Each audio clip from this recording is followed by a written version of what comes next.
Singer Mary Millben ने भी Bharat America tariff तनाव पर ट्रंप को जमकर घेरा। ये वही सिंगर है जिन्होंने पीएम मोदी के पैर छुए और उनका आशीर्वाद लिया था। निक्की हेले और अमेरिकी सिंगर मैरी मिलबेन ने ट्रंप को क्या चेतावनी दी, ये आपको बताते हैं कि अगर वहाँ का मीडिया ये मुतालबा उछालता है कि नहीं माफ़ी मांगनी चाहिए तो क्या माफ़ी मांगेंगे, तो ऑन एंड सो फोर्थ। तो ये तो तारीख पढ़ेंगे तो आपको पता चल जाएगा।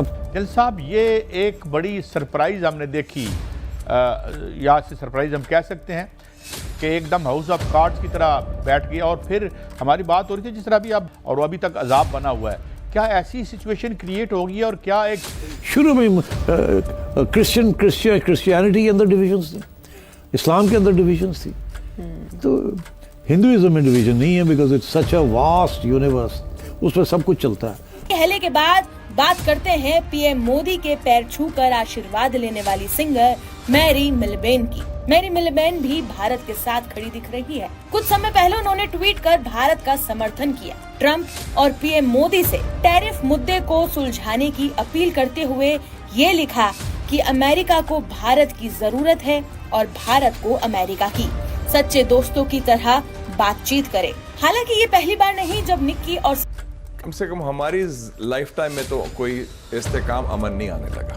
ये पूरा दुनिया हिली हुई है इस वक्त। ये जो खासकर 3-4 मेजर डेवलपमेंट्स हो रही है ना, जो ओल्ड ऑर्डर जो स्टैब्लिश हुआ था वर्ल्ड वॉर 2 के बाद, उसका खात्मा, उसके साथ साथ फिर द राइज, अल्लामा इकबाल ने क्या कहा था, देख मशरक से उभरते हुए सूरज को देख, rise of Asia, rise of the global south.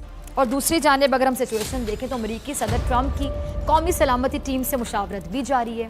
अमरीकी वज़ीर दिफा और वज़ीर खारिजा भी व्हाइट हाउस भी पहुंच गए। पासदारान इनकलाब ने बयान, अमरीकी सदर ट्रंप को हमलों से खिताब, और आपने देखा होगा कि उन्होंने जो खिताब किया, और अब दोनों जो ममालिक आप देखें कि आमने सामने खड़े हो चुके हैं। इधर अमरीका सिंगर मैरी ने खुलकर भारत का समर्थन किया हो। इसके पहले भी हेली ट्रंप प्रशासन की उस नीति की आलोचना कर चुकी है जिसमें उन्होंने भारत पर रूसी तेल खरीद के लिए। नमस्कार, जय हिंद, मेरा नाम है नितेश, न्यूज विद नितेश में आपका स्वागत है।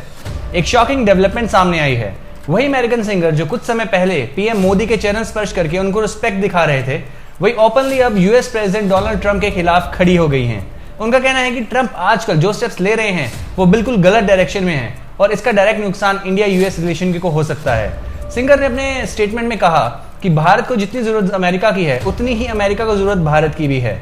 दोनों देश अपनी अपनी डिफरेंसेस को साइड पर रखकर एक कॉमन ग्राउंड पर आ सकते हैं जहां से एक बैलेंस सोल्यूशन निकल सकता है। उन्होंने ये भी कहा कि ट्रंप इस वक्त एक बड़ी गलती कर रहे हैं। अमेरिका को अपना हिस्ट्री याद रखना चाहिए। जब एक समय पर इंडिया ने यूएस को अपना डिस्टेंस मेंटेन कर लिया था, लगभग 25 साल की सस्टेन्ड एफर्ट्स के बाद यूएस इंडिया पार्टनरशिप एक स्ट्रांग शेप लेने लग गई थी।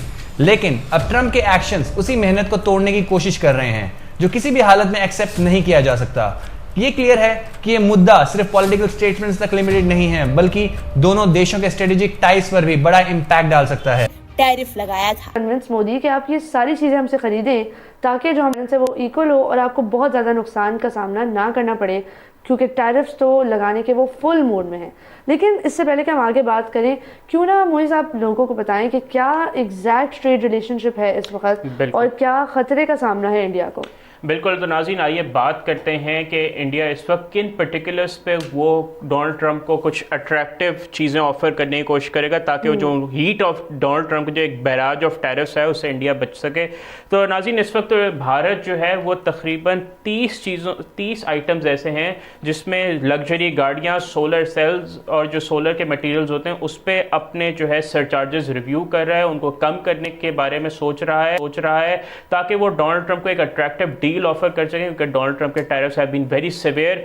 और अगर हम आप दोस्तों, निकी हेली जो हैं, आपको पता है उनकी बड़ी अहमियत है अमेरिकी पॉलिटिक्स में, खास तौर पे रिपब्लिकन पॉलिटिक्स के अंदर। उन्होंने प्रेसिडेंट को कहा है कि जनाब आप एक स्ट्रेटेजिक डिजास्टर कर रहे हैं, you are losing India, Nikki Haley. और उन्होंने सीधी सीधी बात की। उन्होंने कहा ट्रंप को कहा है कि मोदी से ताल्लुकात को ठीक करो और चाइना को काउंटर करो, दैट इज अमेरिका स्ट्रेटजी, तुम इससे पीछे हट रहे हो। So Nikki Haley is an important person, remember, ये एक इंपॉर्टेंट पर्सन है अमेरिका के अंदर, you just can not ignore her. आप उसे इग्नोर नहीं कर सकते। उसकी वजह यह है कि वो एक इम्पॉर्टेंट हैसियत रखती है अमेरिकी सियासत के अंदर। रिपब्लिकन उसने इलेक्शन भी लड़े थे, सारा जो तमाशा उस वक्त हुआ था उन्होंने किया था। अब वो यूनाइटेड नेशंस में एम्बेसडर रही हैं। अब वो अमेरिकी, अब if you are an American ambassador to the United Nations, you do understand the global politics, multilateral politics, America's global interest. So that is why ये कह रही है कि ये strategic disaster है। और ये उन्होंने कहाँ कहा है, ओपिनियन पीस लिखा है न्यूज वीक में। वो कहते हैं ये हमारा डेमोक्रेटिक पार्टनर है, जबरदस्त किस्म का पार्टनर है। तो ये चीजें जो हैं वो पाकिस्तान या चाइना या ये चीजों में वो कहती है ना पढ़ो, आप सिर्फ और सिर्फ इंडिया की तरफ देखो। चाइना एक कम्युनिस्ट कंट्रोल्ड चाइना है। पर सवाल यह है, क्या इंडिया भी चाइना को कम्युनिस्ट कंट्रोल्ड चाइना कहता है? क्या इंडिया भी चाइना को ये कहता है कि तुम लोग फ्री वर्ल्ड जो तुमको उसके लिए एक खतरा हो? इंडिया ये नहीं कहता। इंडिया का ये मसला नहीं है, ये अमेरिका का मसला है, डेमोक्रेसी प्रमोट करना, ये सारी चीजें करना। और ये जो अमेरिका और भारत के दरमियान ये जो पार्टनरशिप है वो कहती है it should be to counter China. और ये कोई दिमाग नहीं रखते इस वक्त। वो कह रही है मौजूदा सदर जो हैं उनके पास कोई दिमाग मौजूद नहीं है। वो कहती है इंडिया अकेला जो है उसकी कैपेसिटी है कि वो बिजनेस कर सकता है, वो इकोनॉमी ठीक कर सकता है, वो चाइना को वो जो चीज वो कर सकता है। समझ रहे हैं आप बात को? वो जिसे कहते हैं ना, this is what she is completely making it that way. ठीक है जी। सो मुझे ऐसे लगता है, व्हाट आई अंडरस्टैंड, जो मैं चीज को अंडरस्टैंड करता हूं, कि जो भी इंपॉर्टेंट चीज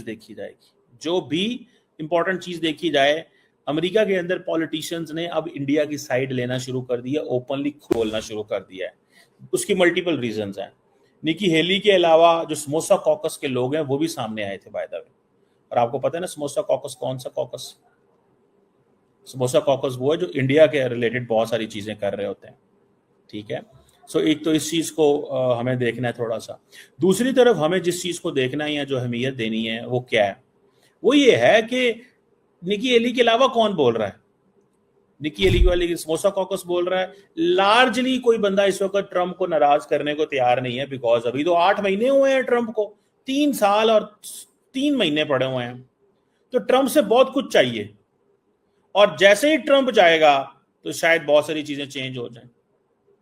अब वो कह रहे हैं कि इंडिया इज इसेंशियल और क्रिटिकल। अब देखना यह होगा कि अमेरिका की लीडरशिप अपने फैसलों को रिवाइज करती है या फिर सेम ट्रैक पर आगे बढ़ने का रिस्क लेती रहती है। जो भी है, एक फैक्ट तो क्लियर है कि इंडिया और अमेरिका दोनों एक दूसरे के बिना अपने स्ट्रेटेजिक गोल्स को पूरा नहीं कर सकते। अगर आपको ये एनालिसिस पसंद आया हो तो वीडियो को लाइक, शेयर और चैनल को सब्सक्राइब करना मत भूलना। मेरा नाम है नरेश, मिलते हैं अगली वीडियो में। जय हिंद।